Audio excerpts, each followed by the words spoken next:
Olá, pessoal! Sejam todos muito bem-vindos a mais um Jabuca Pode Mais. E hoje o nosso programa vai estar um pouco diferente. O Jabuca Pode Mais convida. Mas antes de tudo, eu gostaria muito de agradecer a audiência, a super audiência que nós estamos tendo aqui no nosso programa. Isso deixa a gente muito feliz, porque está tendo recordes de audiência e isso mostra o interesse e o carinho que vocês estão tendo com a gente.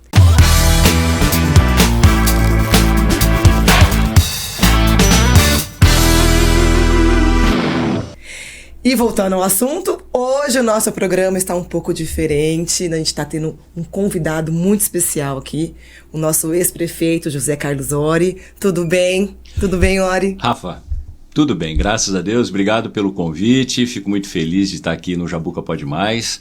Eu acho que é um momento muito oportuno, esse momento de pré-campanha, onde se tanto fala, onde se tanto faz, né?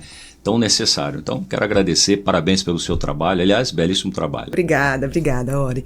E, gente, só recapitulando, o nosso último Jabuca Pode Mais, a gente falou, né, Ori, se a Adriana for eleita, o pessoal pergunta muito quem que ia governar, quem que ia mandar. E hoje a gente já tá vendo, né, como que vai ser o negócio. Adriana te mandou aqui hoje, como que foi? Primeiramente, eu fico muito feliz quando se toca nisso. Primeiro, eu acho o seguinte, uma frase para os homens e para as mulheres, né? Infeliz do homem que acha que o homem manda dentro de casa, né? Nós não mandamos, essa é a grande realidade. Existe uma força moral intrínseca da mulher, né? E você sabe, você é mulher, que essa força intrínseca já coordena tudo, né? E a Adriana é desse jeito. Só que no convívio meu e da Adriana não existe quem manda ou quem desmanda, né? Existe um acordo muito forte conjugal onde se pede, né? E a força moral da Adriana é algo imbatível, né? Para quem não sabe, eu quero aproveitar aqui um minutinho. O que a Adriana fez pelo meu pai e pela minha mãe quando eles estavam doentes, antes deles morrerem, nem se a Adriana fosse filha deles, ela faria tão bem quanto ela fez como nora. Então essa força da Adriana é dela. E quem é muito conhece carinhosa, a Adriana, né? Isso, quem conhece a Adriana de fundo social, de companheira de jornada de 3 mandatos na prefeitura, sabe que ela domina isso, né? Por que ela conhece a rede pública de saúde? Porque ela fazia tudo, ela ajudava a internar, ela ajudava a conseguir remédio, ela fazia tudo, né? Nos bastidores, né? Nos bastidores, apenas com o currículo de primeira-dama, nada mais do que isso, mas ela se envolve, né? Então ela tem uma determinação, uma força muito grande. Essa história é apenas para denegrir, né? Como não tem como atacar muito a Adriana, eles tentam denegrir falando que eu que vou mandar. Não vou mandar, não. Até porque ela tem uma postura muito correta, ela sabe muito bem o que ela quer, enfim. Aí tem outro lado da Adriana, né? Só que a Adriana sabe reconhecer valores.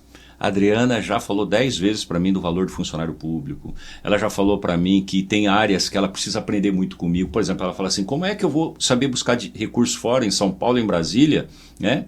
Se eu não pedir ajuda para você. Então ela tem o pé no chão, com muita tranquilidade. Então, tenho certeza absoluta que ela tem domínio de tudo que ela quer, né? Então, só alguns que querem fazer o joguinho do desestabiliza que é melhor. E nem precisa disso, né, Ori? Não, porque a Adriana é uma pessoa ímpar, não tem... Quem conhece ela sabe como que ela é. Claro. E a resposta tá aí, gente. E agora eu vou mudar um pouquinho de assunto, gente.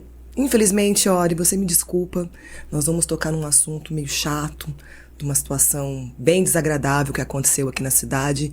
Eu acredito que muita gente está se perguntando o que foi, o que aconteceu. Eu sei que vai tocar em algumas feridas abertas aí, mas eu gostaria muito de aproveitar a tua presença aqui no nosso Jabuca Pode Mais para poder esclarecer para o pessoal que está assistindo a gente. Pois não. Sobre aquela perseguição, aquela situação extremamente desagradável. Rafael, eu estava saindo de um programa que eu tenho na rádio Gazeta, né, todo sábado de manhã, e fui abordado por um rapaz que já tinha visto ele 2 ou 3 vezes na minha vida, né, não sabia nem o nome dele de verdade, né. Eu só achei que ele foi inconveniente no sentido de querer me abordar, de me cobrar na rua, um processo em andamento pela justiça, sabe? Eu ainda falei para ele, só que essa parte ele não mostra. Eu falei, por que você não ligou, não marcou comigo pra gente sentar para conversar, para poder te explicar? Não, é que eu quero que o senhor fale aqui, e colocava o microfone, né, quase que no meu nariz, né? ele foi muito infeliz, né? Óbvio, né? Ele está a serviço, ele está trabalhando, ele está tentando conseguir um espaço, um marketing em um falso jornalismo, que isso não é jornalismo, né? Mas foi isso. Para mim, particularmente, não me incomoda muito, né? Fiquei um pouco assustado porque não é daquele jeito que se faz uma abordagem no meio da rua, num sábado maravilhoso, 10 horas da manhã, né? Mas, enfim, já que é a postura dele, ele acha que assim é o correto, eu respeito e a vida segue, né? Eu acredito que nesse tempo todo seu de vida política, todas as pessoas que te procuraram para pedir um esclarecimento, alguma coisa, nunca foi maltratada, né, Ori? De forma alguma. E outra coisa, né? Tem mais um detalhe que eu quero deixar registrado aqui. Quem me ataca por motivos pessoais ou alguma coisa em redes sociais, eu não bloqueio, eu não excluo, não faço absolutamente nada. Cada um tem o direito de ser, né? Se a pessoa estiver muito doente emocionalmente, eu não fico dando resposta, né? Agora, todo mundo tem o direito de se expressar. Então eu sou muito tranquilo para isso, muito tranquilo. É que algumas pessoas elas estão reivindicando alguma coisa que ela sente que ela necessita. Algumas estão a serviço da maldade. Aí são duas coisas que eu consigo às vezes filtrar e deixo a vida seguir o rumo dela, né? E sem contar que nesse caso, né, infelizmente, essa postura infeliz que esse rapaz teve envolveu terceiras pessoas, sim, né? Sim, expondo família. Por exemplo, no meu caso, Rafa, desculpa te cortar, né? Eu estou habituado, estou 12 anos recebendo ataque, não sei o quê, estou um pouco habituado já com isso. Algumas coisas me incomodam, mas tem muitas coisas que eu já acostumei. Mas o que fico triste naquele ligeiro videozinho dele, ele vai bater a palma na porta de uma das pessoas envolvidas, um funcionário de carreira que tem uma história, sabe? Envolve família, sabe? Então, ele não mediu essas consequências, né? De você prejudicar pessoas e famílias desnecessariamente, né? Isso eu acho que é uma falta de respeito. Mas estou muito tranquilo, eu acho que esse momento ele é propício para esse tipo de ataque, desnecessário. Eu acho que isso não é democracia, né? Mas faz parte do pensamento de algumas pessoas. Se essa pessoa viesse a querer vir te procurar novamente, estaria aberto para poder sentar, conversar, esclarecer? Sempre estive. É que a primeira demonstração que foi dada foi muito negativa. Exato. Então, vou ser bem sincero para você que está me assistindo, né? Que vontade que eu tenho de atender uma pessoa dessa hoje, né? Demonstrou não ter profissionalismo e nem personalidade correta. Então, falar que eu tenho vontade, não, né? Mas também não vou maltratar uma pessoa dessa. Até então que eu acho que você sabe que se você sentar para trocar uma ideia com essa pessoa, você vai só receber ataques, né, Ori? Tá programado já para isso, né? Isso aí já é uma coisa programada. Então, é lógico que o objetivo é denegrir, tá bom? Ori, um assunto também que costuma ser meio pesado, chato, mas eu não tenho como não te perguntar também. Pessoas falando com um certo tom de maldade, sem saber o que está acontecendo, sobre essa condenação. Você poderia aproveitar que está aqui hoje para poder esclarecer e contar para a gente o que foi que aconteceu, o que está acontecendo? Com certeza absoluta. Eu, até contrário do que você pensa, eu gosto muito de falar sobre isso. Tá? Eu estive na prefeitura por 3 mandatos, mais precisamente 12 anos, né?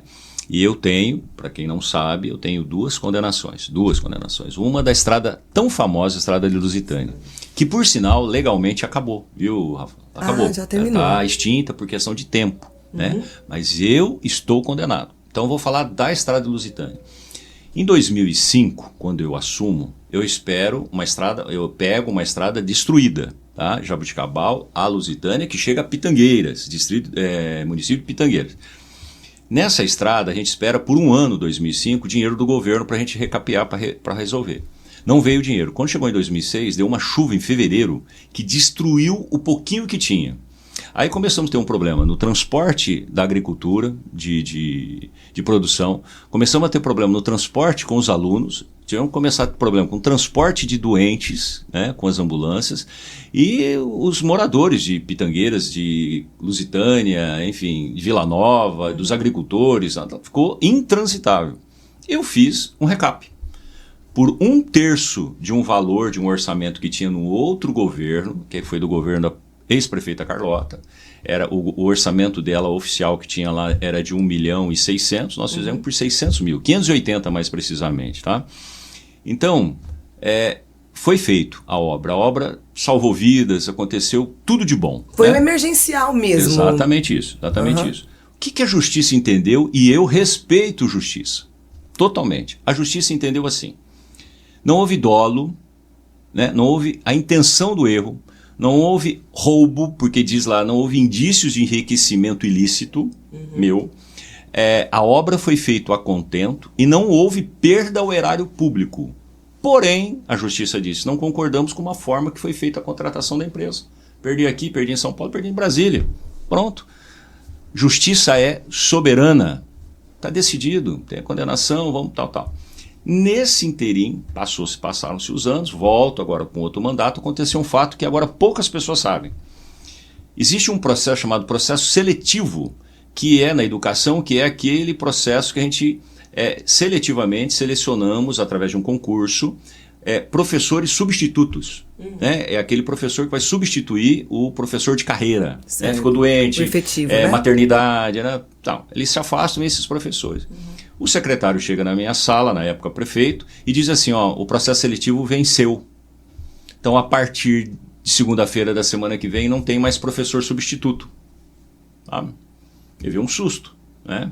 O jurídico, vou resumir, tá? O jurídico diz assim, olha, continua chamando, apesar de já ter terminado a validade do processo seletivo, mas ele é verdadeiro, ele existe. Então continua chamando até se fazer um novo processo seletivo. Esses substitutos selecionados, então, iriam continuar até... Só que já tinha vencido. Tá?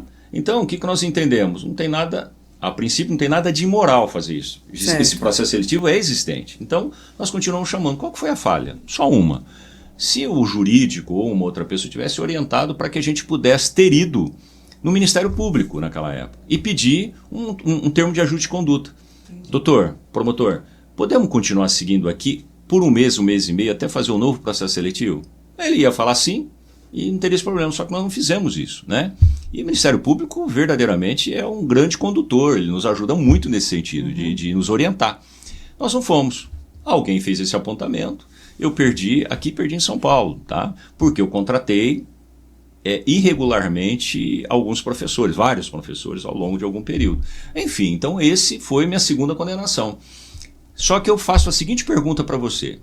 Imagine, eu fico sem ter professor na sala de aula, né, substituto, ou eu faço alguma coisa emergencial? Eu tive que fazer, né, por uma falha da minha equipe, né, mas tive que fazer, e eu que sou penalizado. Fiz as duas coisas trabalhando na intenção de acertar, e essas duas intenções de fazer o melhor, fui penalizado pela justiça, respeito a justiça, mas estou muito, mas muito tranquilo em relação a isso. Aqui nesse momento eles falam muito justamente para me denegrir, para tentar atingir uma outra pessoa. Atingir a Adriana, no caso, né, Ori? Exatamente isso, né? Ori, você acha que esse assunto, agora com a pré-candidatura da Adriana, as pessoas vão voltar à tona?